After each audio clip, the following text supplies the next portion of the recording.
సింధియా అనే ఒక భక్తుడు రెగ్యులర్గా గాన్గాపూర్ దర్శించేవాడు. అతను ఒకసారి అతనికి అందరు కుమార్తెలే. అతను ఒకసారి ఏమని మొక్కుకున్నాడంటే, నాకు ఒక కుమారుడు కానీ పుడితే నేను ఇక్కడ విశేషమైన పూజలు చేస్తానని చెప్పేసి మొక్కుకోవడం జరిగింది.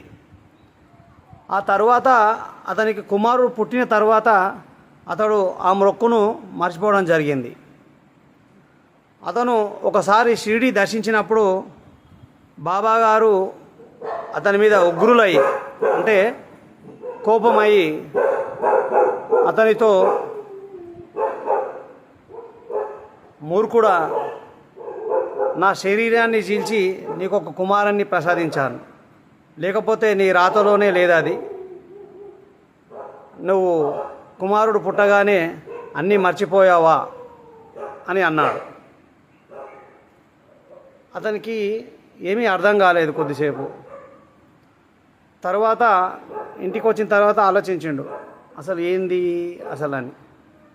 అప్పుడు అతను గుర్తొచ్చింది, అరే నేను గాన్గాపూర్లో నృసింహ సరస్వతికి అప్పుడు మొక్కుకున్న ఆ మొక్కు తీర్చలేదని చెప్పేసి అతను గుర్తొచ్చి, ఈ విషయం బాబాకి ఎట్లా తెలుసు, ఆ నృసింహ సరస్వతియే బాబా గారా, ఆ గాన్గాపురంలో ఉన్న నృసింహ సరస్వతియే, 15వ శతాబ్దానికి చెందిన ఆ నృసింహ సరస్వతియే ఇప్పుడు బాబా గారా అంటే ఈ యొక్క సంఘటన 1903వ సంవత్సరంలో జరిగింది.